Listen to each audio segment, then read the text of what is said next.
Jerry's trying to get in.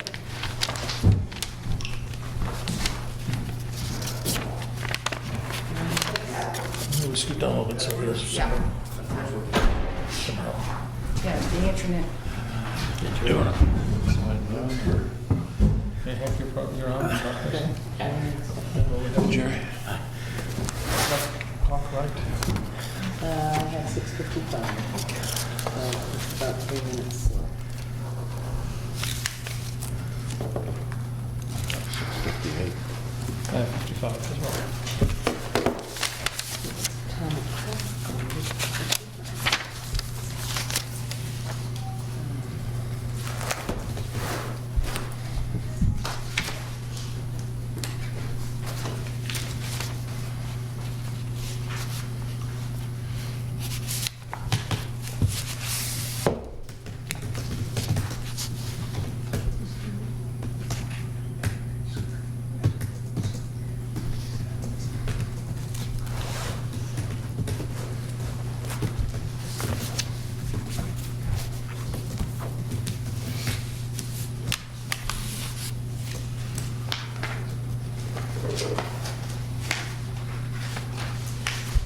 Do you have a set?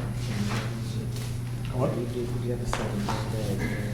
300 minutes, and we're probably, I'm not sure what's next. Okay. We'll see what we want. Okay. Just like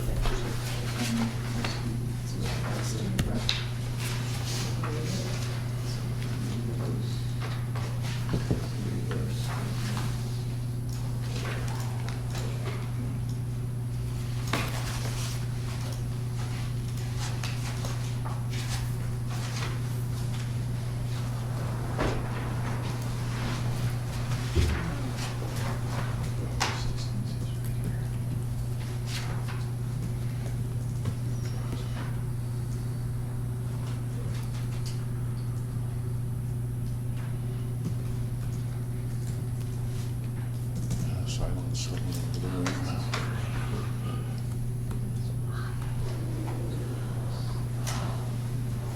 fresh air. I had a good conversation with my nephew. Jeez.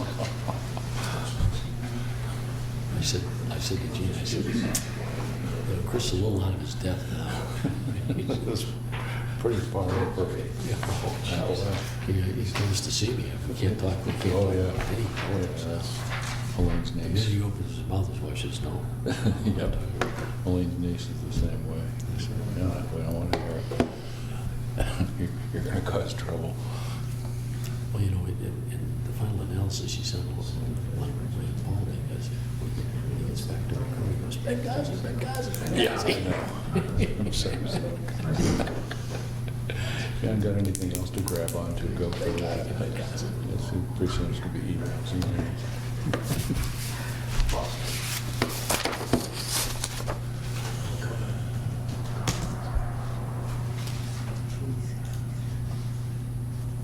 No, I like this comment. Well, it wasn't 170, it was only 70. 60, it was only 60. And they weren't Americans. Good, Chris. Good. They were just working for the national government. I was going to suggest we hear the STAMI thing, Excuse me? the STAMI variance first. Which one is that? That's the, Candy cane lane? Moon Road. Oh, okay, let's do the candy cane lane second. Pardon? That's the same one I was talking about. Candy cane is Malone. Pardon? Right? It's the Candy Cane Lane, yeah. Oh, that's what you want to do first? Yeah. If, unless you That's guys the feel, one. have any That's fine. preference. No, I don't have any. Yeah, Candy Cane Lane is the one down by the, Yeah. by the landfill. Yeah. Yeah. Chris knows it. I was gonna say you live right now, I don't live with but I mean, you're close enough to the line of those.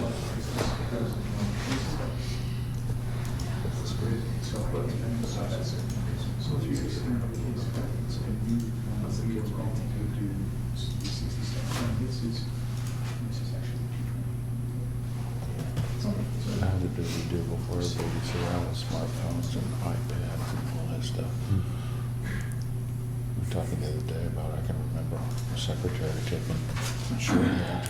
Remember that? Yeah, sure. I had secretaries that took sure. Yeah. When I first started traveling overseas, it was telexes, and it was paper tape that you punched in. Well, I have 7 o'clock, so I will open the meeting. We have 5 of us here, that's excellent. First order of business will be to review and approve the minutes from February 4th. If each of you have any comments on the minutes? I wasn't here, so. I have only one on page 10. It says that Stephen noted the deck apparently exists. It seems unfair not to let them put a deck on a porch that exists. I think that got backwards. I think it's not to put a porch on a deck. That exist. Yeah. Do you know? You got that? That's in the second paragraph. Okay. That's, I didn't Everybody agree with have that change? anything else. Everybody agree with that change? Okay. I have one. This is the 4th paragraph from the bottom of the first public hearing, where it says, Huntley noted the beauty is nigh the beholder. The house looks better with the porch, and I believe he actually said it looks better without the porch, or he liked it without the porch. And everybody agree that was what Yeah, said? he was making a point. Yeah, so, okay. yeah. So let's change that to say the house looks better without the porch. Other than those 2 changes, any other? Okay, I would entertain a motion to approve the minutes. So moved. Seconded. All in favor? Aye. Okay, minutes are approved. Next order of business, we have continuation of 2 public hearings. I'm going to suggest we hear 10 Cane Lane first, if that's okay with people. That is the Stamey application. We have an amended application that's submitted by Edward Alcalay. Ed, nice to see you. Yeah, why don't you make a quick presentation, and then we'll ask you questions and Sure. see what if anybody else has anything to say. Okay. You're welcome to come up here or with a chair. Wherever you want. Why don't you bring a chair up and be comfortable? Thank you.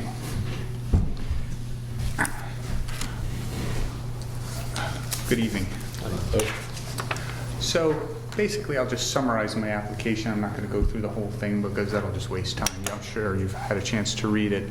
My client took in what this board said last time, as well as what some abutters said, and her original proposal was to basically put a screened-in porch on an existing deck that is within the River Conservation District. Based on hearing some feedback from the board, as well as from some abutters, she decided to amend that application, and in essence what she's doing is agreeing to take down the deck and basically eliminate the deck, and is asking for a much smaller screened-in porch to be allowed on the house, toward the side of the house, as per the plans that we submitted.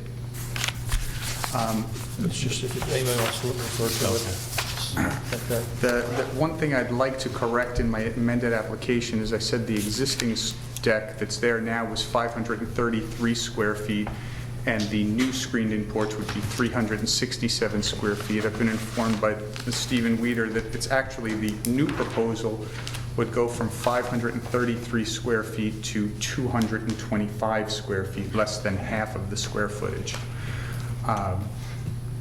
And I'm waiting for triple confirmation from the draftsman at the moment. He's going to send me that, but we're in the zone. So with respect to a variance, I'll quickly go through the 5 elements. This new proposal, I would say, is not contrary to public interest because he's agreeing to permanently remove an existing deck that is in the River Conservation District and put up something that is far smaller. The spirit of the ordinance would be observed for the same reasons. It's, again, a smaller intrusion into the River Conservation District. Substantial justice will be done for the same reasons. In addition, he's moved the proposed screened-in porch is in an area that is further away from an abutter, and I don't even think an abutter could actually see the screened-in porch, and if the deck is removed, that would be out of the view of the abutter as well. The value of surrounding properties would not be diminished in any way, I don't think, under the original proposal or this one, but it would decrease the visual impact of the Stamey's house on abutters.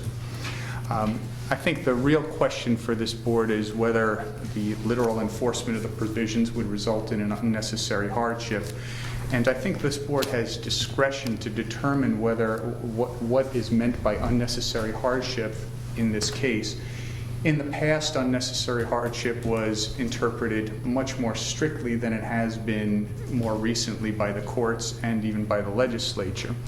In this case, the uniqueness of this situation is by permitting this variance, it would actually be making the home and the building in more compliance with the spirit of the River Conservation District. As I said, I don't want to repeat it too many times, but it would be less than half of the square footage. It would be further away from the abutters. It's a situation that would be a win-win for my client, of course. She wants a small area where she's not going to be attacked by black flies and mosquitoes, so she's doing this for her own benefit. But it would also be a town win because the town would, in effect, be coming more into compliance with the spirit of the ordinance and, in fact, the footage of the ordinance. In addition, this proposed new screened-in porch is actually further away, approximately 5 feet further away from the river than the existing deck. And again, my client would extinguish the use of the existing deck and never put it back. So the town would be winner, and I think the abutters in this case would also be winners because it would be a less intrusive within their field of vision and be smaller. In terms of the unnecessary hardship argument, the last statement I would make is this deck has been grandfathered in, and in agreeing to extinguish that use, and she's asking to receive the benefit of a less intrusive area. The uniqueness of this particular situation that falls into it is not necessarily the land itself, but the use of the land. It's a situation where the uniqueness is in granting the variance, you're actually doing something more of a benefit for everybody, including the spirit of the River Conservation District regulations. And that's all I have. That's a summary of what I have. Any questions from anybody? I have one question. Do they have a right then to put a patio there because it's not a structure and we have no say on that? Just to clarify things? It doesn't matter. Well, that's, I think that, I mean, that's a hypothetical question. I think, so I'm not sure It doesn't matter. we should be answering Okay. it. Just asking. You said you spoke with the abutters. Did they have any comments? What was there? I did not speak Oh, I'm with sorry, the I thought abutters. that was- One of the reasons, I apologize if I don't think I said that, but we specifically moved it away, or my client proposed to move it away so it will be out of the Okay. view of the Yeah, abutters. I didn't speak I thought to at some them, no. point You said your client had input from an abutter. Okay, yeah. That's Okay. what you said. Well, I don't have any proof that she spoke to any abutters, or Stephen spoke, or anybody spoke to abutters. It was done, the input from the abutters, what I was talking about was the last meeting here. I understand from the minutes that there were some abutters here who had concerns. That's the input that she would have put into the no proposal. I'm still struggling with this. So you're suggesting that the special conditions of this property that distinguish it from others in the area is the, I guess, the willingness of the owner to remove part of a non-conforming use? Is that a fair statement? It's a fair statement, but it's not just removal of a non-conforming use, it's a removal of a non-conforming use that is substantially greater than what is now being proposed, and I think that is the Yes. unique situation that this falls in, yes. And I would add, not granting this variance would be worse for the ordinance than actually granting the variance. Okay. I don't have anything else. Right? Great. Please take a seat. Thank you. Are there other people who have a direct interest who have any, would like to make any statements? Okay. Then I think it's time to discuss and perhaps decide this. I'll, Can you Go start ahead. down there or over here? It doesn't matter to me. Start there. I think that this is a reasonable approach to this. It does decrease the impact on the River Conservation District. It's a case where I think the spirit is perhaps more important than the literal interpretation here. I don't think we need to be bound by, at least from what I've read, court cases and stuff, by an exact word-for-word interpretation. And I think it's an excellent way to solve the problem. That's just... anybody else? Part of the prong of unnecessary hardship is that, other than special conditions, is that no fair and substantial relationship between the general public purposes of the ordinance provision and the specific application of that provision of the property and the proposed use is a reasonable one. It's reasonable in that he is making the property more conforming rather than less conforming. And in that sense, I see it as reasonable. I guess I'm open to the discussion of special condition. Yeah, I mean, the unnecessary hardship, of course, is a two-part test. Yeah, I'm struggling with the first part, which is, you know, showing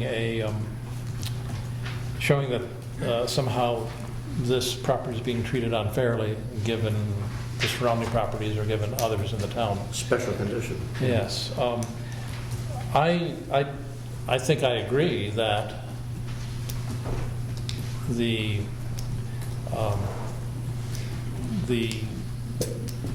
exchange of a screened-in porch, which has more volume than for a larger deck, is one that is attractive and it makes sense, I think. My difficulty is the ability to swap one non-conforming use for another non-conforming use doesn't exist in our zoning ordinance, and you know, we can't even get to perhaps considering this as a condition to an approval, because I don't see it passes the unnecessary hardship test, the first prong. Well, I think, if I could, I'd be willing to suggest to the planning board that we should have the ability to do something like this. I just don't think, we have or my belief is they haven't, the applicant has not demonstrated that they meet the first prong of that unnecessary hardship test, that there's something owing to the special conditions of the property that distinguish it from others in the area. There's no fair and substantial relationship between the public purpose of the ordinance and the specific application. Again, I think they're being treated the same as anybody else is. So while I support the idea of the swap, I think certainly meets the spirit of the ordinance. I just don't see how we can get there. And we know that it doesn't have to be a special condition. It doesn't have to be a condition of the land.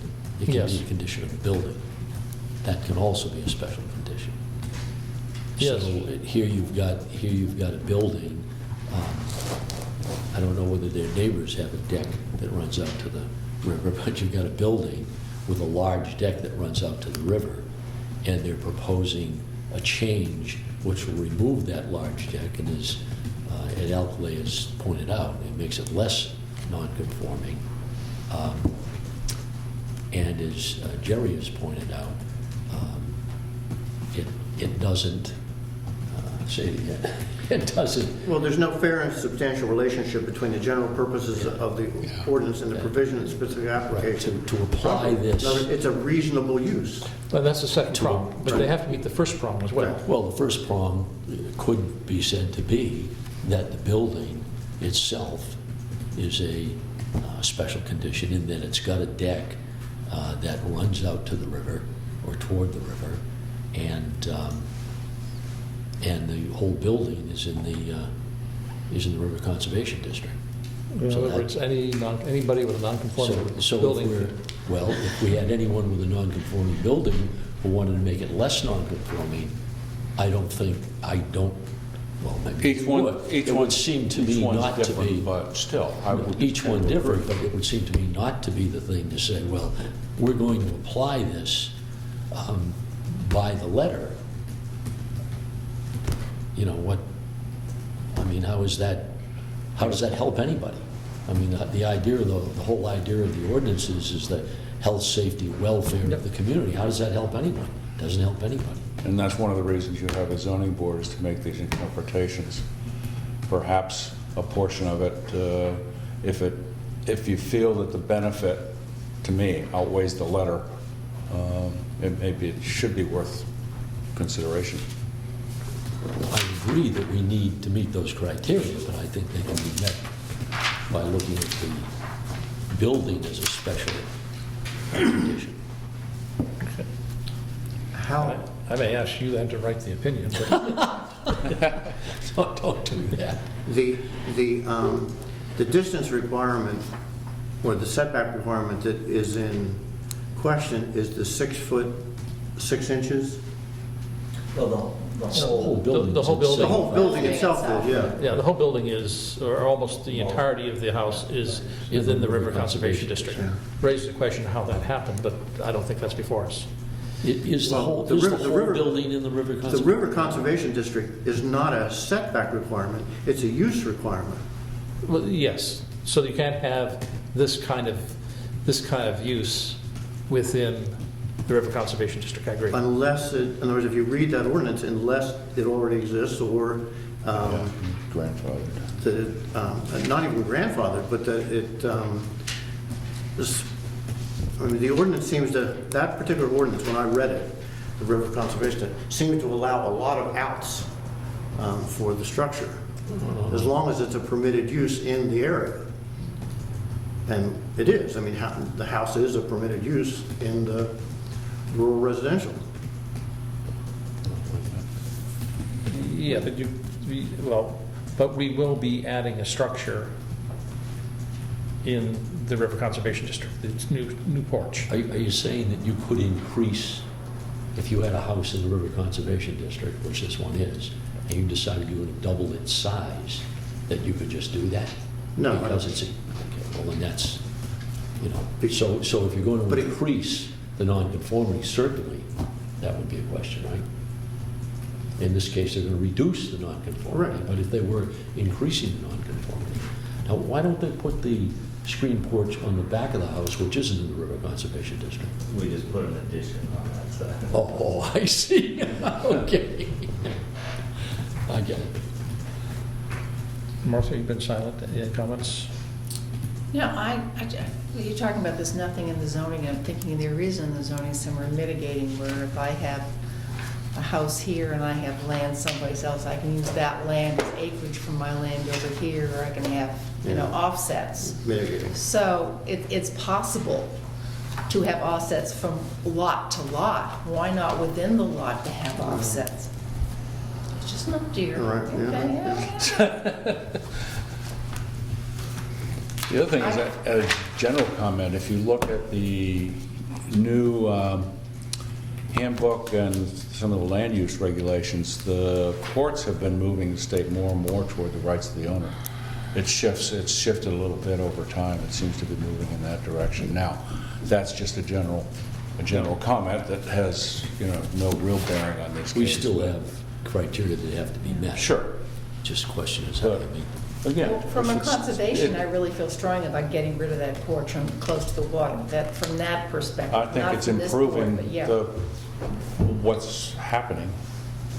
I mean, if you deny it, you're gonna have that deck still there, Yes. okay? Instead of a smaller porch, Or- out of sight. Yes, I don't disagree. Well, it sounds like I'm in the minority here. Shall we, I think, from what I hear, I think there's enough to have a, One question on this. Is the hardship the fact that the river is there? I suppose everybody, no, take it back. 'cause You get too everybody has it. philosophical now. Well, no, I mean, now they put it on the other side. Assume nothing was there before and they just came in looking for, I guess, a deck. And they're asking what is unique about this piece of property. And this piece of property is, they can't build it in their backyard because it's sitting on a river. but everybody else along the river has the same problem. If they're Yeah. within the river conservation. Yes. Yes. Jerry? Non-conforming use, this is 5421. Non-conforming uses which existed on the effective date of the section shall be permitted to continue as specified in the zoning ordinance. Lots that are partially or entirely within the River Conservation District and qualified as building lots, which this does, designated on a plan approved by the planning board and recorded in Carroll County Registry of Deeds, or separately owned at the time the section takes effect and which cannot particularly be enlarged to comply with the regulations of the district, may be used for any purpose permitted within the underlying district. Such uses shall, to the maximum extent, only to the maximum extent, conform to the spirit and intent of the section. When did this become a separate, this wasn't always a separate lot, was it? I mean, they subdivided it. Woods subdivided parcel there to increase this Stamey property. Right, because that used to be just a cottage that went with the other house, right? That was all part of Woods' lot. And when's this section take place? This is River Conservation District, Section 5, purposes and intent. The purpose to protect and maintain existing Do we have a date on that? I think it's 1988, or thereabouts. 31087. Okay. Yeah. Now, again, but the house was built there in 88, I think. Yeah. So I'm not sure how the house got Yeah, there. I just wondered, I'm But curious. But it's there. That's not relevant at this point for us, Well, I don't think. Why don't we bring... I just think to meeting the concept of, to the extent possible, he's making a use more or less non-conforming than what it was. I don't disagree. But the question is, what's My point what's is, the I don't see- uniqueness, what's the special, what's the I hardship? don't see I don't see it meeting that last problem, though. I mean, I think that'd be a good thing. I'd like to see the zoning ordinance changed to allow something like this. I just don't see how we do it via variance, but And a I think member I'm call for a about to vote. be outvoted, so it doesn't matter. Why don't we start, since we're talking about hardship, I think the rest are going to be easier. I suggest we take this for a vote to see whether or not we think that the applicant has demonstrated that literal enforcement of the provisions of the ordinance would result in an unnecessary hardship, meaning that due to the special conditions of the property that distinguish it from others in the area, there's no fair and substantial relationship between the general public purposes of the ordinance and the specific application of this ordinance to that property, and also that it's a reasonable use. All in favor that the applicant has met that standard, raise your hands. Okay. That was 4-0. I'm voting no. Then why don't we go, since the application has changed, I think we should go back and look at each of the other criteria. Yes. Again, the first is that the variance will not be contrary to public interest.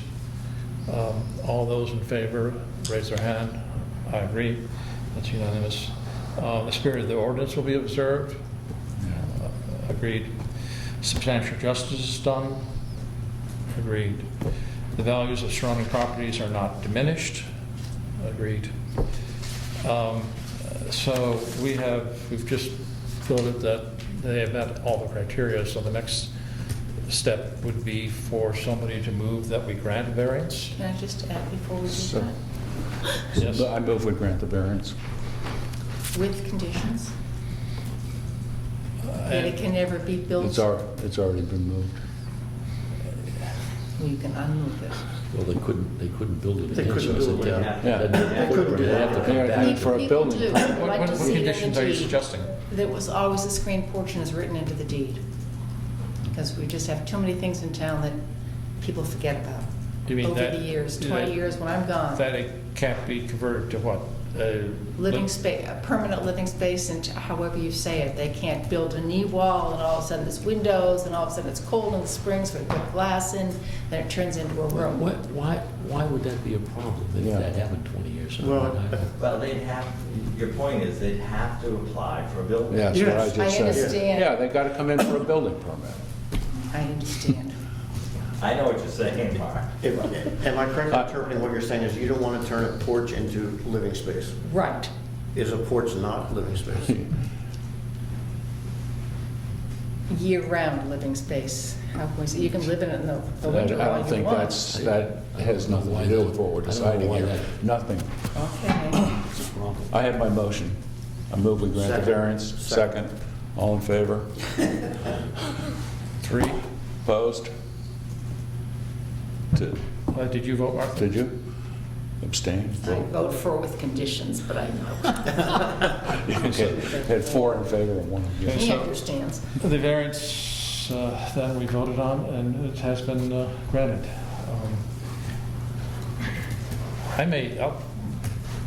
I'll try to write up a decision, but I'm going to need some help on how exactly this, I think your point, the point you made formally about seeking a change to some of these things, and this is just an aside, if we visit something often enough and rule on it often enough, then maybe that is time to discuss changes. well, as you know, Bob Thompson has suggested a joint meeting, at least of the chairs, but I certainly invite everybody here. And I suggest your point's well taken. And I will, I do think that having the ability to swap non-conforming uses, either maybe as a special exception that requires looking at it, but something the planning board should look at for sure. Good. I concur. Okay, with You that, know, By the way, just a point of Yes. interest, did you see that the zoning, the planning board just had and passed a change in our zoning ordinance that recognizes the problem we had with Rupel? And The problem corner we lots, had with yes. others, right? Yeah, I saw that. That was, and I'll save Jerry's letter. Well, there's, I'll share, I wrote it, by the way. But they decided it was better to do it the way we allow. Well, and I think Jerry knows this. I did, on my own, not representing the ZBA, write a letter to the planning board outlining 3 or 4 ambiguities in that ordinance with the suggestion that they fix it. For example, what happens if you have a road that goes like this and goes like that, but it's the same road? The way that might be a corner lot, but the way the ordinance is written, it suggests they should be different roads. yeah. There's all sorts of things like that. I concur And entirely Bull with River was those. another one. Yeah. The new Republican The Road. points you were making with respect to that were, I thought, right on target. And so we might be, well, Anyhow, so, I was glad to see that fix that. yeah, okay. yeah, I noticed. Thought that was good. Will you help him in writing the decision? Actually, you're pretty good at it. I am. I've got somebody that can really help me. Yes. Okay, I will officially close the hearing on 10 Candy Cane Lane, or 20 Candy, what? 10. It is. And we have a Your second. condition is inherently written into this, that type of, your condition is Thank you. effective. Take care. I will open Your condition that you want the to public hearing versus permit, I understand what you mean. on 200 Tin Mine Road, which originally took place on That couldn't be- February 4th, was continued to the 25th, and now will continue to tonight. And we have, The next one would be. ladies and gentlemen, we're on a new case now. Okay. Have a seat. Hi, everyone. Again, for the record, I'm Chris Meyer. I'm here on behalf of the owner. The owner is here with me today. Dave Caldwell is here in the back if anyone has any questions. But we were here last time, and my understanding was that the board had at least thought favorably on this variance on all the conditions except the hardship condition, the same issue that occurred in the last variance you heard tonight. And essentially, it was about what the special conditions of the property were. And I would first, I suppose, emphasize Mr. Mason's point in the last hearing that the Supreme Court recently has talked about what special conditions are, and it's not physical conditions of the property, but really how the ZBA and the zoning ordinance treats different properties. And special conditions are this property is treated differently under the ordinance rather than this property is physically different than other properties that are in the same district in the ordinance. It's treated differently than other properties in the ordinance. And that's essentially what we looked at in coming back to the board and talking about what the special conditions are on this property. I talked to, and we hired Doug Brunell, who did a lot of the original permitting up in this area, and talked about why this property might not have been built out like all the other properties in the area and up along this road. One of the points that the board made last time was that there are other properties that are similar to the lot that the owner is seeking to build out here and seeking to put the porch on here. I suppose for the members of the board that weren't here last time, this application is seeking to extend 5 feet 8 inches into the front setback, which is a 50-foot setback. It's a porch that goes on the front. It's a wraparound porch that attaches to the porch on the back of the property. But essentially, in talking to Doug, we looked at how this property is different, and really the first thing that he looked at was this is the only property in this row that's not built out.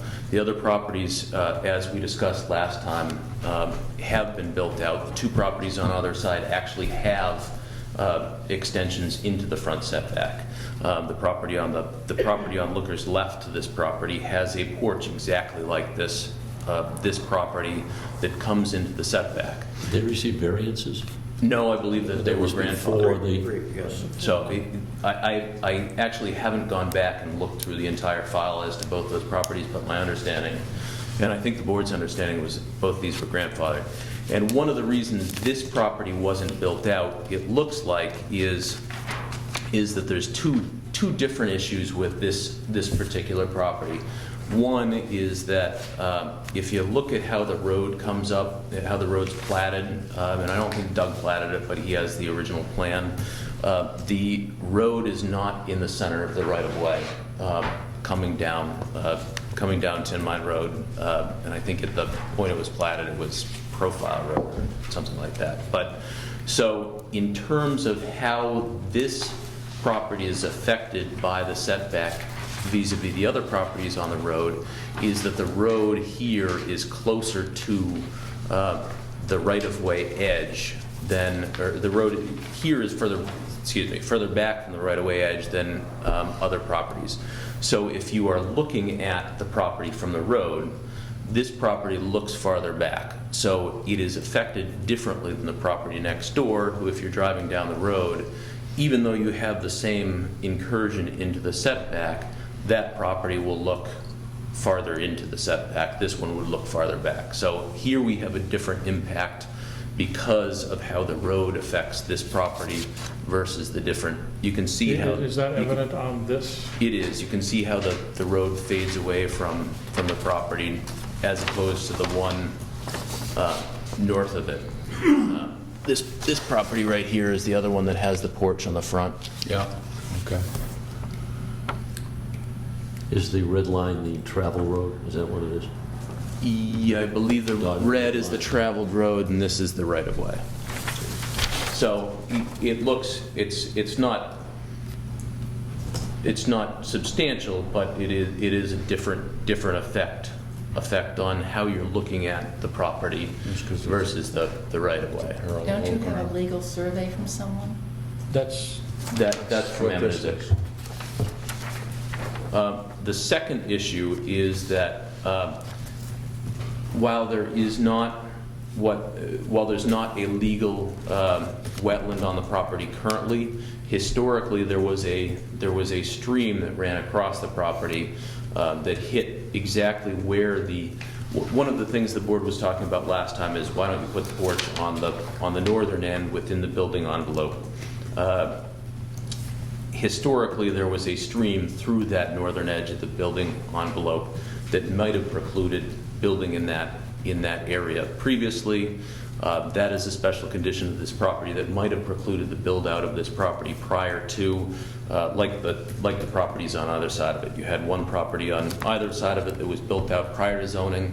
That wetland is a special condition of the property that quite possibly may have precluded building out the property prior to grandfathering. The third issue, and looking at how this property is unique in the way zoning impacts it, is it is the only property on the street that is a unbuilt grandfathered lot. You can see the building envelope, at least in terms of front back, that built out to the entire extent of it. The other properties needed to get within the current setback to actually have a house and be built. This property is impacted essentially because it wasn't built out prior to zoning. Again, if you look at zoning or special conditions, how the current Supreme Court is looking at special conditions, it's not a particular characteristic of the lot, but how zoning affects that building of the lot. Being a grandfathered lot in and of itself is a special condition of the lot, as I think you determined in the last zoning case, that affects this lot and requires that at least gives it special conditions that a zoning variance might be appropriate in this case. Are you saying that this lot has special conditions because everything around it was built out before zoning, and then zoning came along and couldn't do what other people did, so that's a special condition? Correct. Then that would seem to say that any time you've got a lot that hasn't been built, and now nobody has to, around them they've built, then you don't have to worry about zoning because you got a special condition. You do have a special condition because you are grandfathered, but here you have a unique case where every other lot around you is built out within the setback. So that creates the special condition. I agree that is, well, it's unique. It's unique for here. If you have a lot that's like other lots in the area, but those lots in the area that are already built out, whether because they got a variance, No, it'd or probably whether before because zoning. they're grandfathered, Pre-74. Yeah. then you're unique, because special conditions aren't because you have a particular physical condition on your lot that makes it different than this lot and this lot. It's the special condition on your lot is you're like these two lots, but you weren't built out before zoning. That is a special condition of it itself. And frankly, I don't think that applies to that many lots in Jackson such that it would erode the particular conditions of the zoning I know, laws. but that's really what you're saying, is that if Well, you own a lot and everybody built it around you and they didn't meet the current zoning ordinances, then you got a special condition, you probably shouldn't have to meet them either. That if, Exactly, that's exactly what a variance is for, is that everybody else did the same thing. You are a special lot because you didn't build out before, and there's other conditions of a variance. This isn't the only one. You have to look at whether it meets the public interest, and whether it's good under the zoning ordinance, and whether it's a So big would this incursion. be true of all the unbuilt lots on Tin Mine Road then? If Because there were other lots that the abutters that were looking for a similar variance that were. Then we just give it to him on this basis? no, we don't You create have to precedent. say that it meets the public interest as well. Yeah, we don't But- create, there's no precedence. As I see it, the special condition is that this lot, because it, under current subdivision rules, would never be subdivided into a lot. Right. However, this is a legal lot.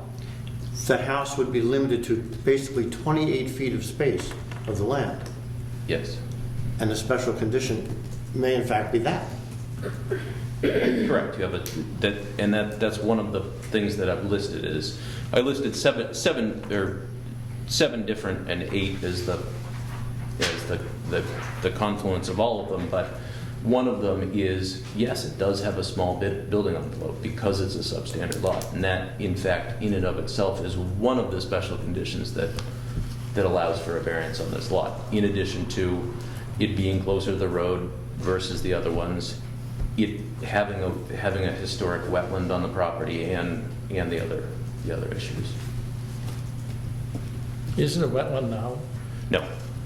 No, I think the stream dried up, and not anything that my clients did on the property, but I think the stream dried up elevations Somebody moved it above. It may have been a seasonal runoff that was redirected. Yeah, run it. And- But that, the special condition was that historic wetland might not have allowed the lot to be built prior to the zoning ordinance coming in, like the lots around it. So you're saying even though it's a wetland, we can actually add building size to it, which doesn't? No, it's not. No, it's not a It wetland. was, if you're It's a going to say historic- it, so it, yeah, but It you're doesn't saying. matter whether it was or We're not. using that in one direction, It's we'll not- use it in the other direction. It's not now. Yeah, but it doesn't was, matter. if you're going to call wetland and say something was or is, I disagree. Well, Right. he's saying that perhaps that's why this lot wasn't developed, because they could see there was a stream running through it, so they didn't develop it. and I'm saying if the rain increases by 40% like it's supposed to, you know, with climate change, Yeah, it's going to we'll turn do it back again. into one. But if that's a pretty big if. There's no Yeah, current wetland on okay, it. all right. They did a lot There's of something wrong about saying we're going to increase a wetland, you know, it doesn't make a lot of logical sense to me. What I see, he's sort of reaching at straws with the wetlands concept. Thank you. It is not a wetlands. It's not a wetland currently. Yeah, But full stop. but there That's all was- that matters. It has a cliff, yeah, I understand your point, though. thank you. Is this porch already built? Yes. It is. It is, and how did that That- happen? My understanding is that happened, they built it, they didn't know that it exists, they had advice from, they had a They had a the, building permit, didn't they? Yes. Yes, Kevin. Building inspector. Oh, building inspector, they had a building permit, right?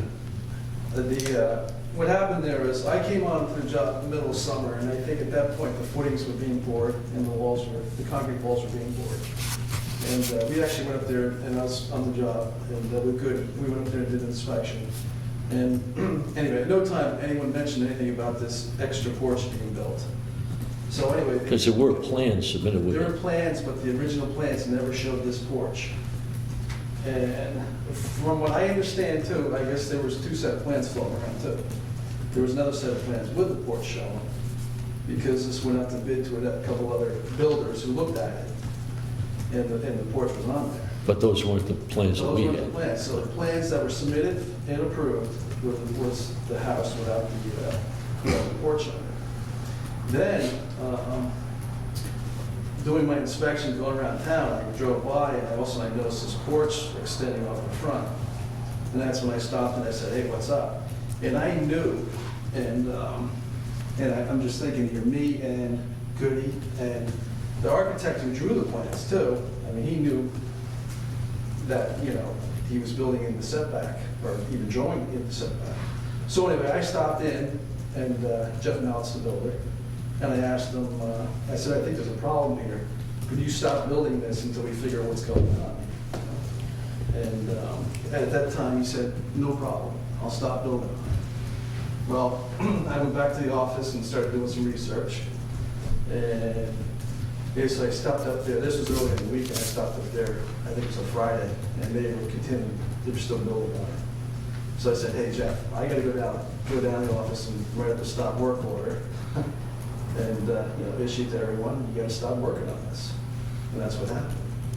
But at no time between the footings going in and me catching them building that porch said that, this was an extra going onto the plans that we were gonna build this, this addition. I think they had, plenty of time to do that. And I don't know, Jeff said, about the plans, he said, this is a set of plans I got, and this is what I'm building. And then I said to him, well, I told you to stop building, because, the porch, because you were in a setback and you continue to build, so. So it's definitely an issue there. Actually, as distasteful as that sounds, that has no Yeah, bearing. I was just going to say, that has nothing to do, Yeah. nothing to do with Right. us. And I would argue that it has, I'm here with the owner here today. How that impacts the owner versus his builder is different. The owner was not involved in that. The owner is advised by professionals that live up in the area. The owner was advised by, I was not involved in that. I was not involved in the project at that period of time, and the owner was involved, was being advised by the former building inspector of Jackson. So to the extent he got bad advice, it shouldn't impact his application to this board. Oh, it doesn't, I'm just curious. Well, since this is not relevant to the decision, Then I just got irrelevant information. so, Thank you. well, it's interesting information, but not something that we can concern ourselves with. Any other questions or comments? Not yet, until you go through them. Okay.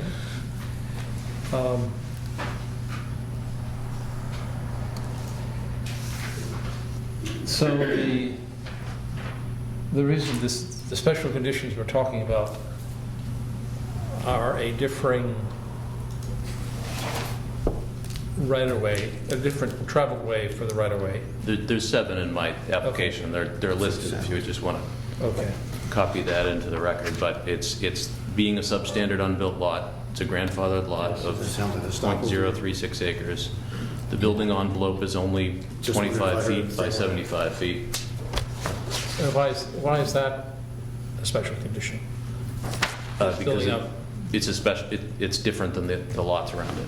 It's different than the other unbuilt lots around it, that it has a smaller building envelope than other lots within the district.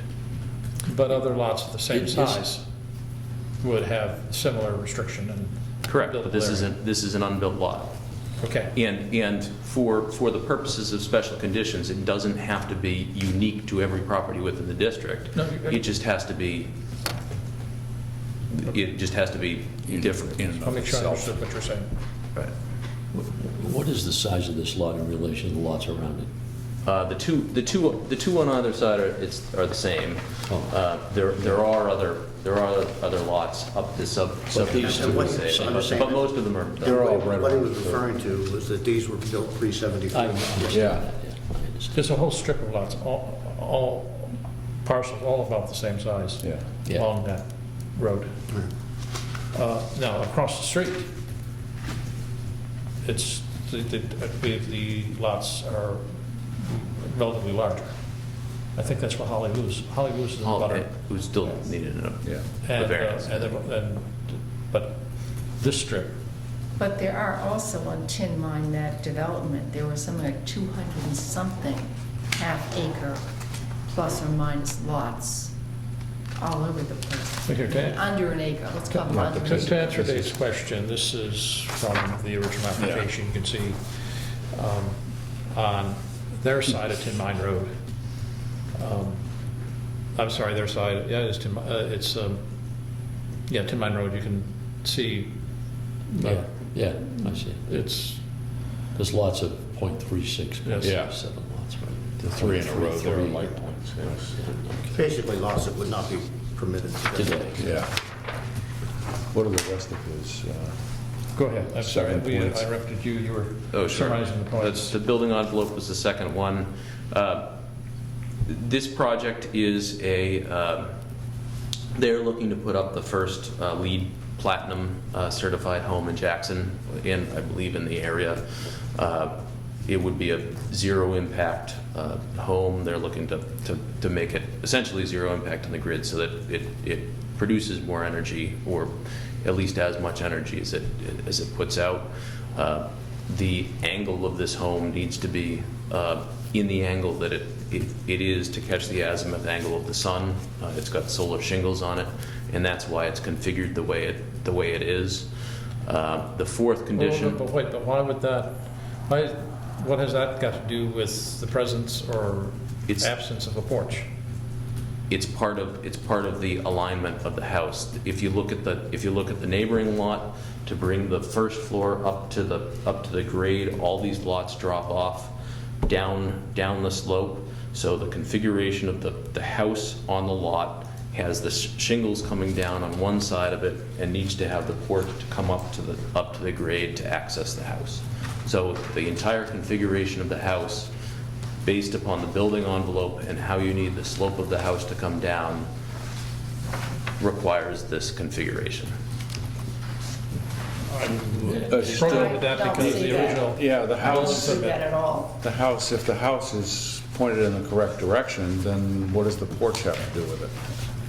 Because the porch is on the side of the access. Are you saying you that this could- you could wouldn't put work it at on- all without that extra square It would footage? yes, it would exist without the extra square footage, and you'd have to have a ramp up, you'd have to have the thing drop down to Yeah. access either the lower level, or you'd have to have something come on off the side, but it doesn't work as well with that. So this is really, you're saying that because of the lot, you need this porch for ease of access? For access. If you look at the next side, if you look at the property right next door, it does the same thing, so that they can go into that level of house.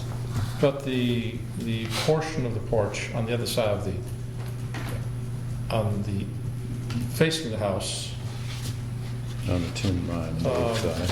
the existing deck, Oh, you're going back. which, you can see the existing deck. Yeah. Which was part of the original building permit, had stairs Right. to give access. Stairs, but we went through how there's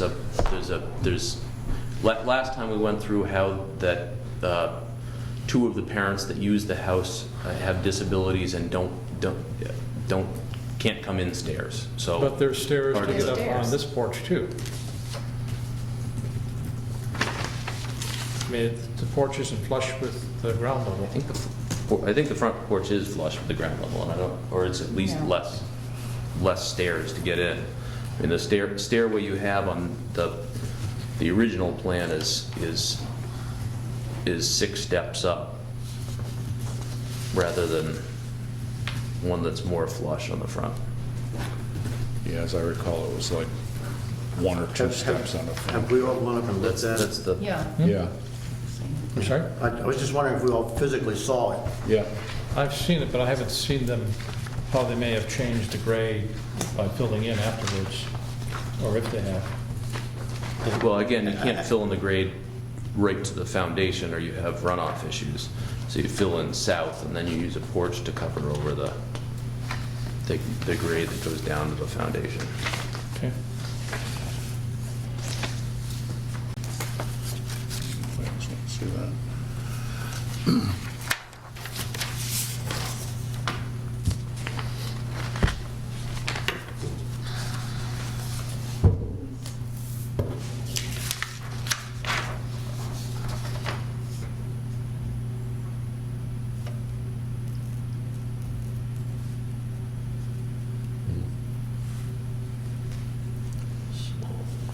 Any other comments or questions?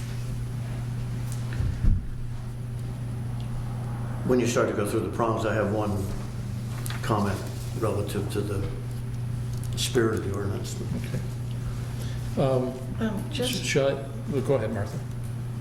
what's the square footage of this house again? It's not big, it's kind of small. It's about 25 by, Yeah. Yeah, but it's 3 stories. still, How many bedrooms, 2 or 3? What's the, it's two, because you can't get, We couldn't get septic approval for Yeah. 3. yeah. big house for 2? we also took it. Here, this might be helpful in terms of the picture.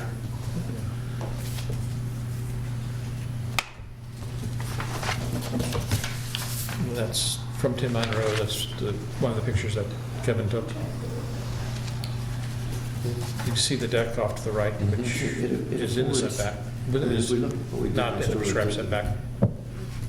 We allowed him to expand the non-conforming. And that's the deck that was on the original drawings? For egress. And this- Yes, this so certainly they, allows for what's happened is, that. as I understand it, I think there's looking at the an property, it looks like- additional covered deck on the Tin What would Mine, it be?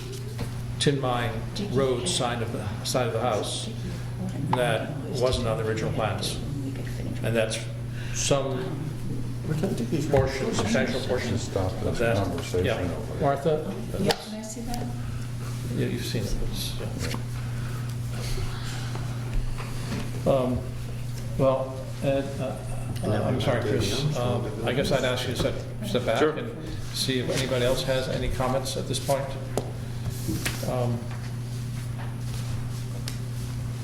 I note there weren't any abutters there last time either, and we understand that the abutters are in favor. How do you understand? I have not heard anything about any of the abutters. The abutters have similar portions. Oh, no, I thought you were making a statement. I haven't personally spoken. to Okay. abutters. I think relative to abutters, the question is whether or not it diminishes their properties in any way. And nobody's made any argument to that. Correct. So I think I'm comfortable taking the applicants, I would suggest we can take the applicant's statement that there's no diminution in Right. property values. And I know of none of us personally have, I think, can think of a reason why that would be the case, but we also have 2 professionals in the audience who we could speak to if we had to. I'm not sure we need to.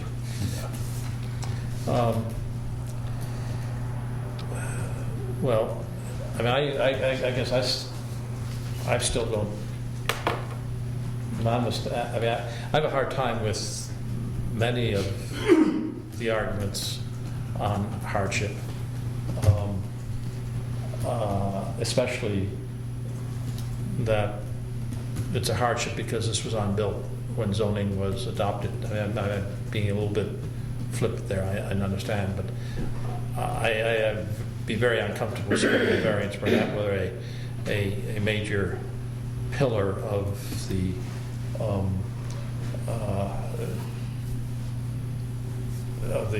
demonstration of unnecessary hardship. And I also don't think that the traveled way on the road is substantial enough to have much meaning, but kind of going through some of his arguments, not all. So I guess I'm kind of, but go ahead, Jerry. The comment with the traveled way is that the setback requirement of 25, 50 was done in a special town meeting in 1974. And the planning board struggled with what they wanted to do was create an open space. And the RSAs in the state did not provide for that. So the attorney was Upton at the time suggested that the proper use of a setback, and was publicly stated then, was to allow for adequate snow removal, off-street parking, and future road expansion. Well, actually, let me step back for a second. The setback, of course, is from the right-of-way, not from where the traveled way is. Well, and that would stand for road expansion. Right. Because they've got Would the make- right-of-way, you can expand into that right. So it gives them more room to expand. Right, but I mean, to meet where they that was the stated purpose of the setback. And I don't see how this, for that prong, has any effect on that. In other words, he has a driveway and a parking area that is going to be there regardless of whether he has the porch or not. Mhm. So it's not going to affect future road expansion, snow removal, or access to,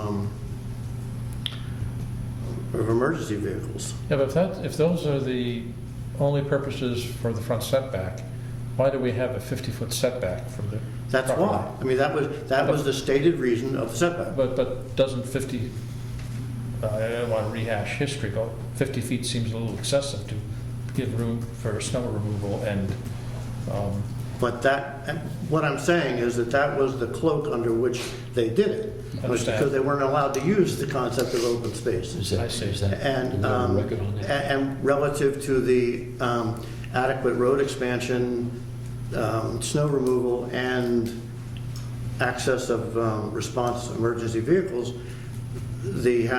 right across from our fire station, we have a structure that is well within, Oh, you know, and so and there's no effect of it. In other words, there's no problem with I it. guess I'm struggling with, So trying to connect the dots, what you're what I'm arguing. driving at is the spirit of the ordinance is met in this. So you're saying the spirit of the ordinance, or the purpose of the ordinance is, as you stated it? Well, not me, the planning board. Well, and is that the minutes from their meeting? Right. But that's another prong, that's one of the, Yeah, Okay, spirit. that's it. Yeah. yeah. I get that you're struggling. The thing that makes me uncomfortable, I think, is the same thing that makes you uncomfortable. We've got this theory of hardship or uniqueness, which is based on, I'm building now when there are zoning ordinances and everybody else built before and there weren't any. Now, Chris may be absolutely right. And he says, now the Superior Court, they now say this. Well, I'm not an attorney and I don't study the Superior Court, so I don't know. And I would feel a lot more comfortable if we were going to accept that argument, or thinking of accepting that argument, if we had some guidance from our own attorney to say, is this accurate? That's what I said at the last meeting. In my mind, that's what we ought to be doing. Well, here's the latest on that.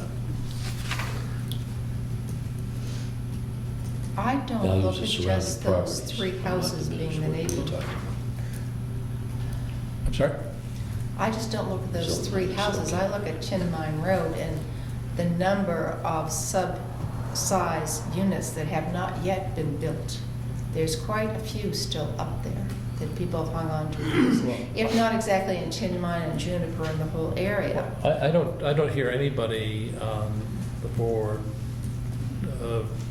making statements in favor of the applicant having met the hardship test. I find it architectural review is more, is this pretty enough? Well, that's not our job. But That's that what I was what I see was here. asking. but- Well, that's the arguments I'm hearing. I'm not hearing hardship. No. Well, hardship can also mean uniqueness. Well, again, I think what we're after here is, I see it, absolutely, I see what that says. I'm just really uncomfortable with saying what that are the you? uniqueness Yeah. is that everybody else built And before. Frank read that, he knows what it is. Everybody else built before. But my point is, there's a whole bunch of houses that are built after, so they're all undersized lots. They're all Give an that to acre or under. So can they then, this is not unique, it's not the Yeah. only substandard lot. There's another 10 or 15 up there. So they're not unique on that argument.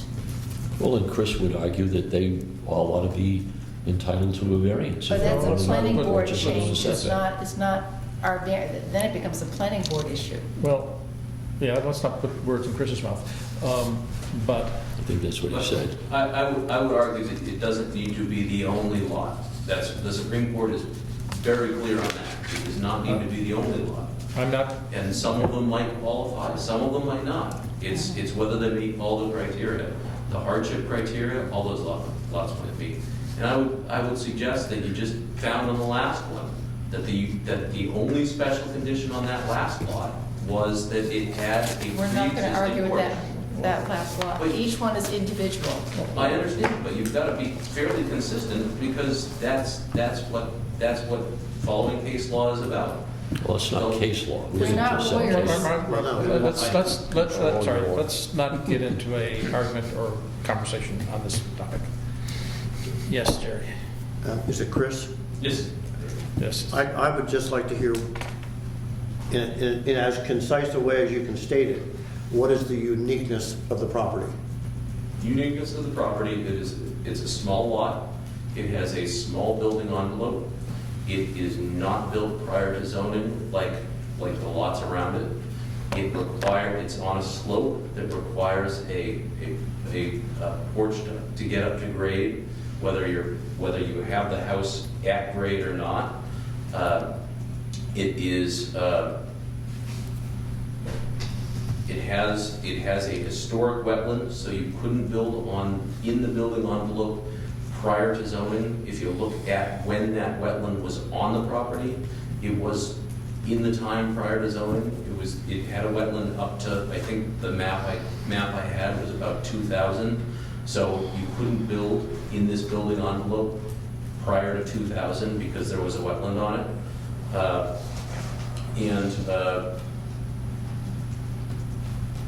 It's close to the road versus the other properties. Not to put words in your mouth, but could the uniqueness of the property be the slope of the property that requires an egress built into that 5-foot area? It is, and it's shown by the properties on either side of it that have that porch on the front For proper egress? for property egress. Correct. Thank you. Yes, thank you.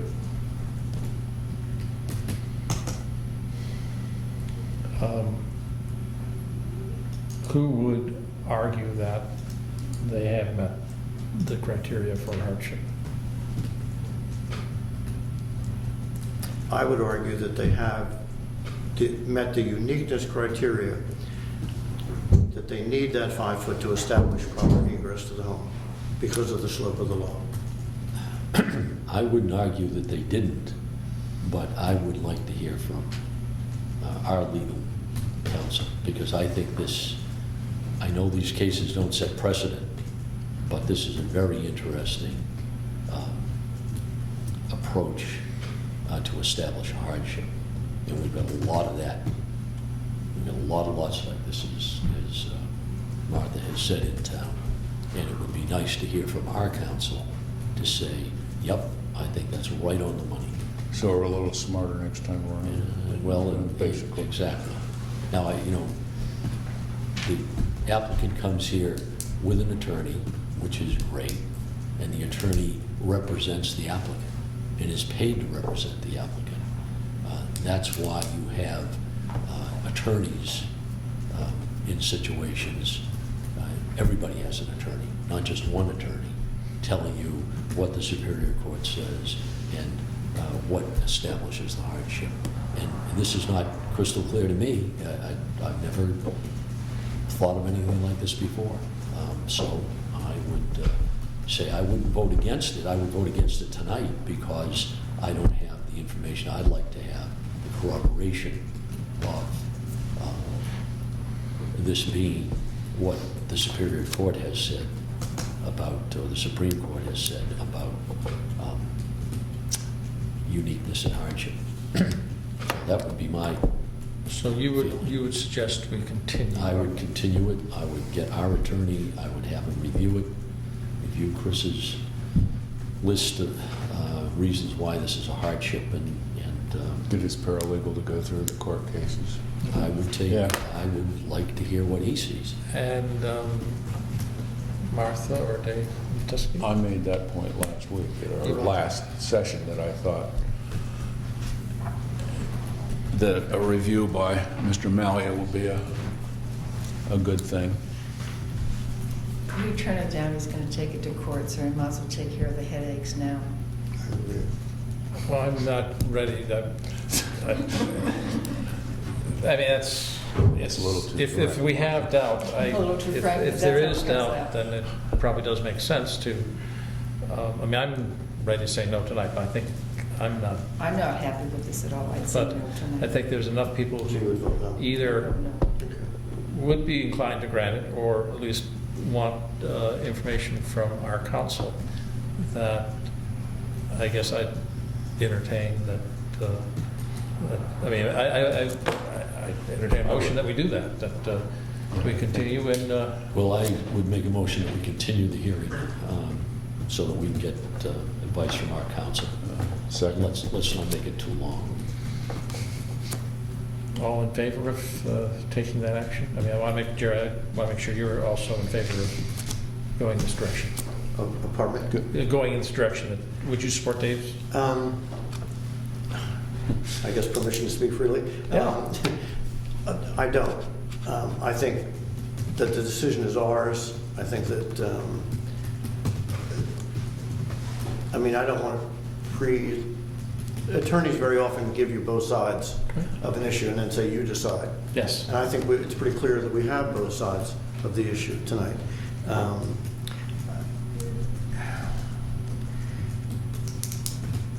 Well, I think it comes down to, well, would And I think Dave was pretty clear when he said if he voted tonight, he would vote against it. And I guess I'll wait to see what the decision of the board is. well, I'm in the interest of doing, of that. I Well, we would have- like to see finality as well, but I don't want to run a roughshod over Dave and We Dave's have a feelings. motion, right? We do. Seconded? Then let's vote on the Okay, motion. all in favor of continuing the hearing to gain input from our council? Mhm. Please raise your hand. Opposed? Okay. Okay. We may get back to it. Can we then try to make a decision on whether or not he has demonstrated hardship and met both parts of the hardship test, which I'm not sure I need to read again. Maybe I should. Let me, Again, Go ahead. Frank, one question on that. Are we denying him the use of his property? No.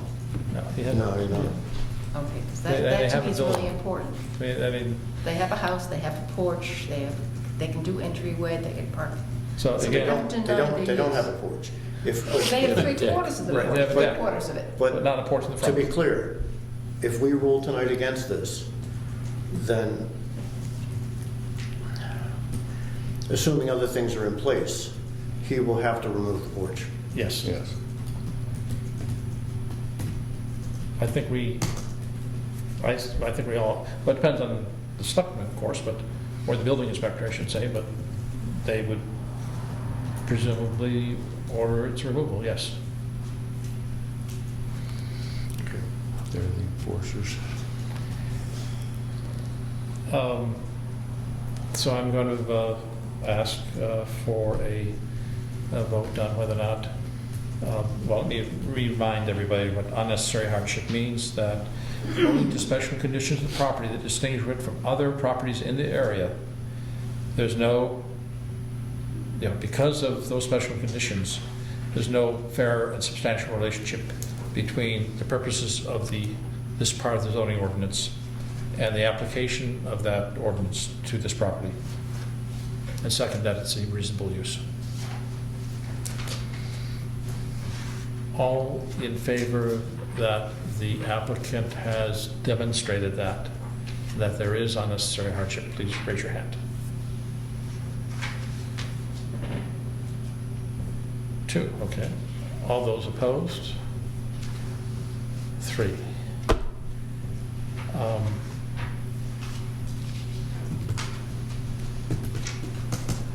Okay. There are,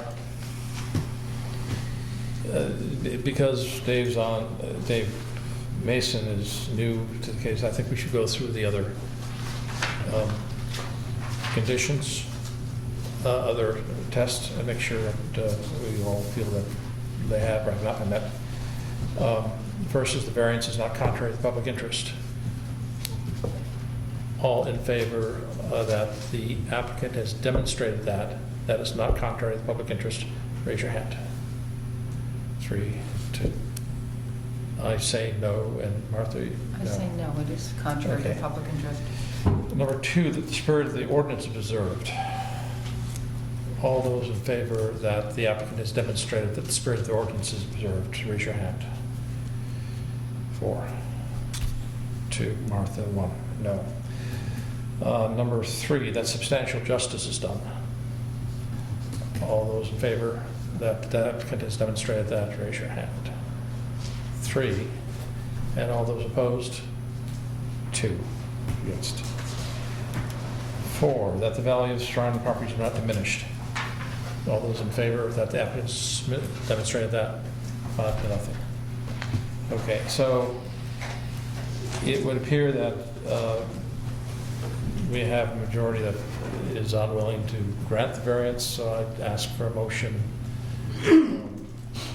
for granting the variance, and let's see how that vote goes. Mr. Chair, I have a point of order. We asked for a disability variance, which also, if the board couldn't find, which they Yes. didn't find, that there was a hardship, a request for a disability variance takes the place of hardship. Yeah. The board does not need to find disability, it does not need to find a hardship where there's a disability variance. Yes. It's found all the other conditions, so if it finds a disability, this variance is appropriate for disability concerns, then it can also grant the variance on those grounds. And I'll get to that when we finish this. I was planning on doing that. But it's relevant before you have a vote on whether the variance should be granted or not, because the board can also grant the variance based upon the 4 conditions that it found, and the disability requires or Yes. counsels for the variance. I was going to treat that as a separate question. You're suggesting I should do that as part of the Before general denying the variance. variance. Right, because it would make moot the other. Okay. Everybody's aware that there was a request for disability variance. Why don't I review what that is?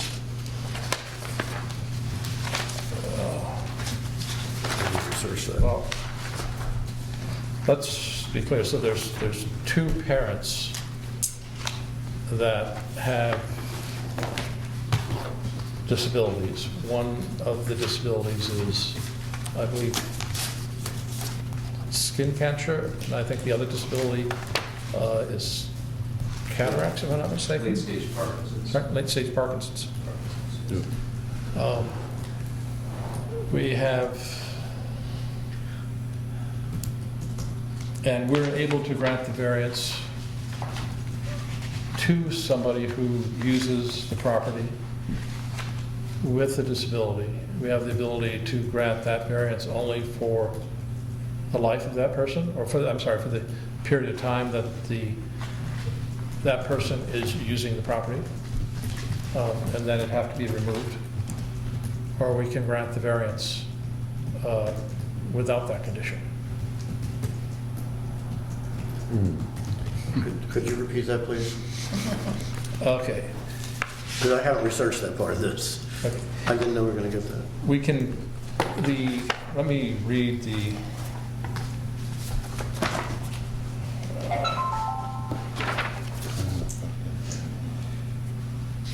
we are able to grant a variance without finding of unnecessary hardship when reasonable accommodations are necessary to allow a person or persons with a recognized physical disability to reside in or regularly use the premises. And the provision still requires the variance be in harmony with the general purpose and intent of the ordinance. And we are allowed to include a finding in the variance that those variances that variance shall survive only so long as the particular person has a continuing need to use the premise.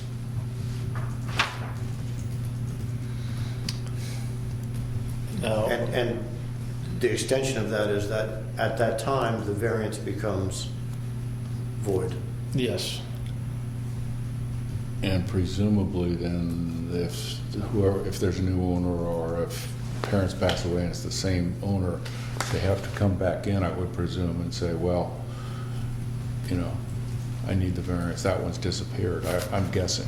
I'm not sure. I mean, it might be, we could also require as a condition that it be removed as a part of, if we want to go in that direction. Sounds like we're not ready to make a decision on this. Now, we've had That's what testimony I as to the said. nature of the disability. We haven't had any testimony on how often they intend on using the property. And, since it's a new property, we don't have, I mean, obviously, my understanding is that this is meant to certainly accommodate putting ramps in and so forth for somebody who is, for an existing property.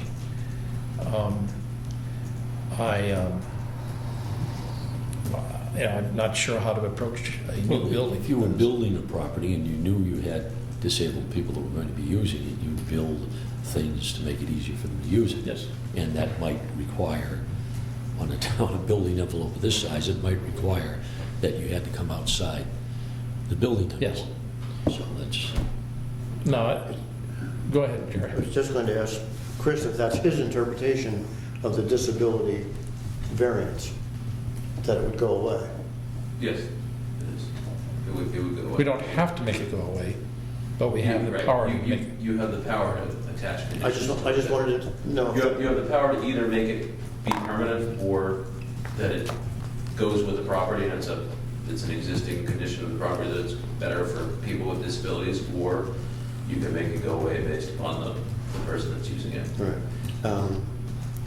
And again, I apologize because I didn't see this coming or research it, but if, as you say, we make it condition that it go away, or we have the option of not making it go away, I'm trying to get my head around, How we make that decision? yeah. I don't know. I'm not aware of a lot of case law on that or guidance from OEP. It's just that this is something that's there. Can I ask a question? Would, at some point in time, it be possible with Parkinson's, knowing what I know, whatever that is, that you would need a ramp going over the staircase, further extending it into, And it would be. that would be possible? We'd have to come back, but I don't know. I don't. Do you have much opinion on this? no, I have not. Especially, Well, I'm going to now, I think, go back to Dave's comment Yeah. that perhaps a continuation is in order, both to do more research on the hardship question as This- well as to look further at the disability. I mean, I will, my only thought is the original building permit design had this deck, and presumably that the architect had already taken into account what the needs are. But I have no other way to try to make a decision on this. I would ask Dave to make his motion again relative to the Yeah. continuance. I'd like to make a motion to continue this hearing, to give us an opportunity to research the, As before, I second it. okay. Do I need to say more? What he said. Should we ask for a statement from, before we act on that, a statement from the owner as to where the parents live and how often they expect to visit here? Is that relevant? Might that be Well, relevant? what it says is for someone who resides there or who regularly uses. Yes. So what's regular use? Right. I don't know, It but would be I- nice, would be nice to know how often the parents are. I guess that's pertinent, but again, that could be something that well, before we talk to... we don't have enough of information, I guess. Yeah, I mean, I think I want to, let's use the opportunity now to get whatever additional information we think we might need to have a conversation with our council. And the only thing I can think of that might be relevant, besides knowing the conditions, are, you know, where the parents live and how often they are expected to visit. Yeah, then it comes down to the definition of, Well, which we make. yeah. What I would like to further ask is the life of the condition, or would we want the option to make the condition permanent, or would we? We have that option now. We have that Exactly. already. Yeah. that's- So we can think How- about that. Exactly. I guess that's what I'm asking. Yeah. I can speak to that later, I can speak to that now, but I will tell you that there's no case law on this. Yeah. This point, it's just not used that often. But I understand that the public policy is to encourage things that are handicap accessible, so that the reason why they give zoning boards the option to make them permanent as opposed to just the life and disability of the current user is so that it encourages people to build accessible housing, and that it's in the housing stock, whether it's there or not. Okay, so that's, can, Interesting dynamic. Yeah. let's, is the owner in the? Yes.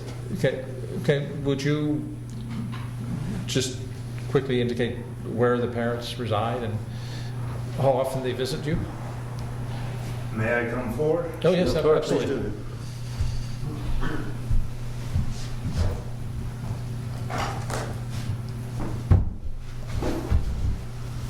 The person with Parkinson's is my mother, Virginia Caldwell. She has been diagnosed with late-stage Parkinson's about a year ago. She is officially disabled by the state of Rhode Island and resides in North Kingston, Rhode Island. Blue sticker, handicap, the whole thing. Were this front porch to become, it has been designed to be exactly a ramp under cover. It will meet the 1/4 inch per foot by the building code, were that to be a ramp. If that became a ramp, would that change the caliber of this application? No, I don't think so. To meet the discussion point of hardship. They do intend on using the property. They are in fact heavily involved in the process of financing this, if you will. And this is just a place to come sit.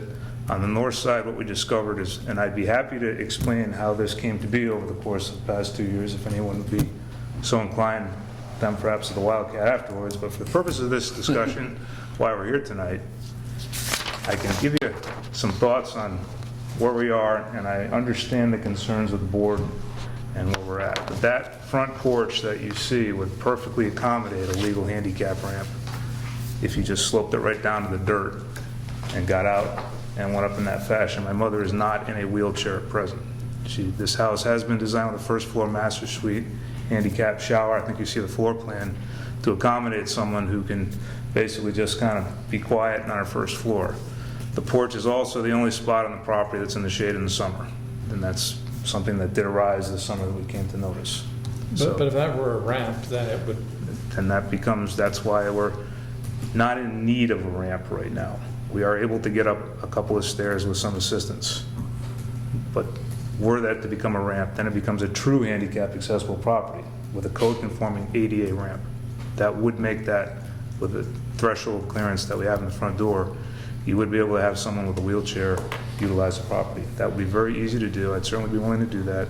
I would attest anything to the board would wish in regards to zoning restrictions, plat restrictions. The inability to ever enclose it would be certainly applicable. The structure of the property does meet the setbacks for the actual building. The environmental regulations are followed. Everything else that I've heard tonight to discuss about what these could be problematic in future zoning applications are going to be eliminated through many different aspects of other regulations that are in place. I think I asked you up here just to kind of talk about your parents, not to kind of go into the whole thing again. unless people have questions. But I found it helpful, thank you. Yeah, I Yeah, found it thanks. helpful also, thanks. Thank you. We have a motion. Yes. We have a motion to continue the hearing to our next date. And that will be the next regular date. If this is the 25th, it'll be April 15th. Tax day. Tax That's the day. third Wednesday. Yeah. Tax day.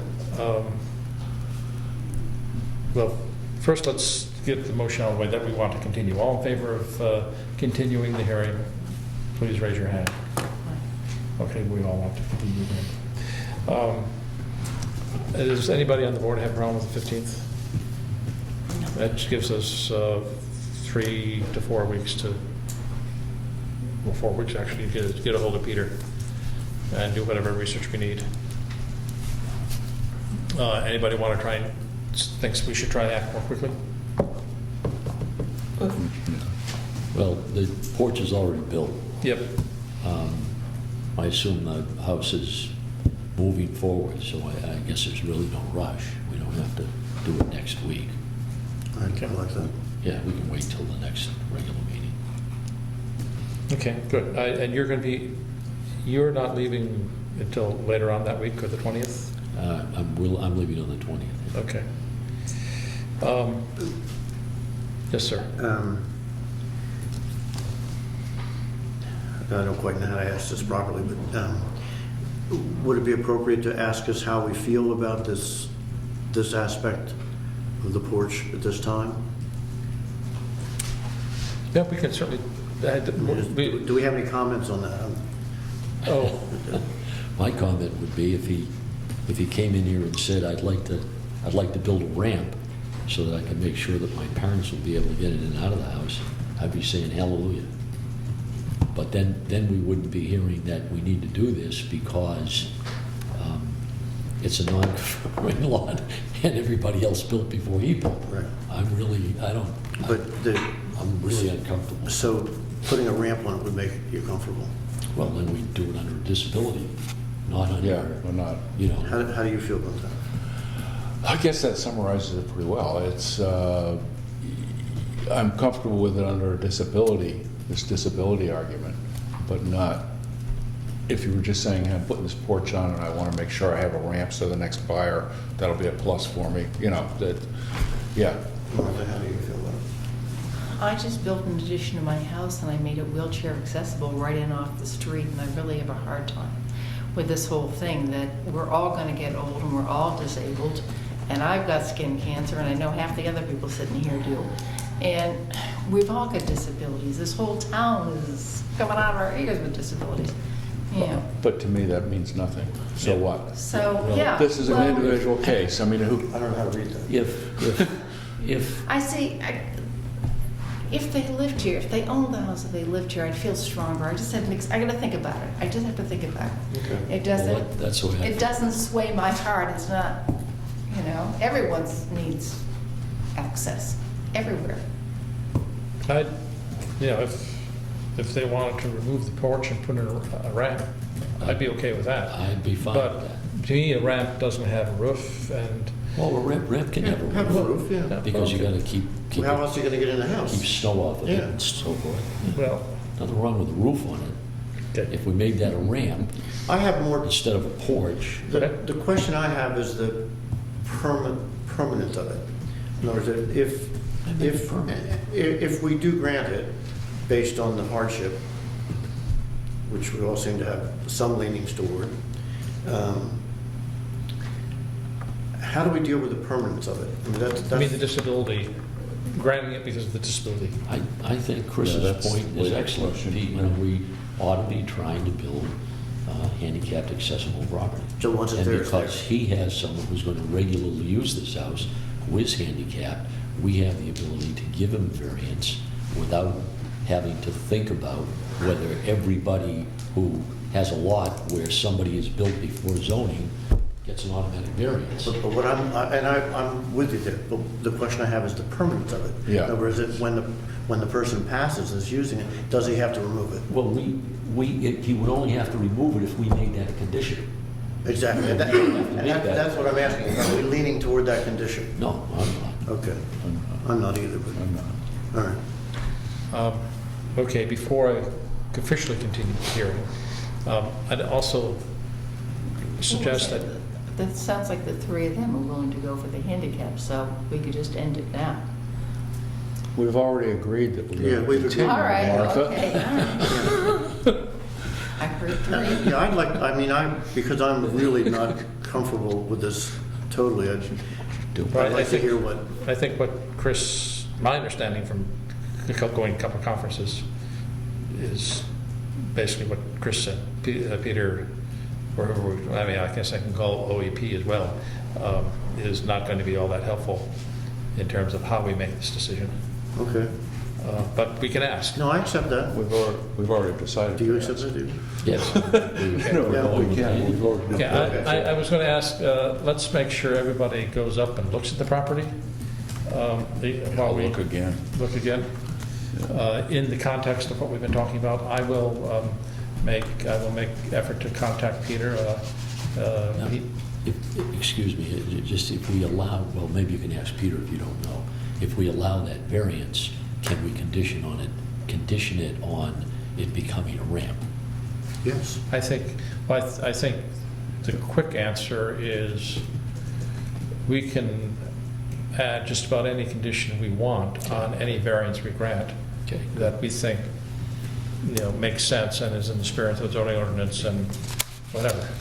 I mean, we could say it has to be, going extreme here, but we could say it has to be painted blue, I suppose, or orange so it's visible. Okay. If I get a conference call with Peter, I'll try to include everybody, or Sure, yeah. because I find it helpful to have other people asking questions Yeah. about things that I don't think of. Yeah, it's always- Okay, it's 8:30 already, my gosh. I will now then continue the public hearing one more time to our next meeting on April 15th, 7 o'clock here at town offices. And with that, the hearing was continued. Any other business for our meeting? We will see each other all on April 15th. Taxes all submitted? Yes. Thank you for putting up with us. I feel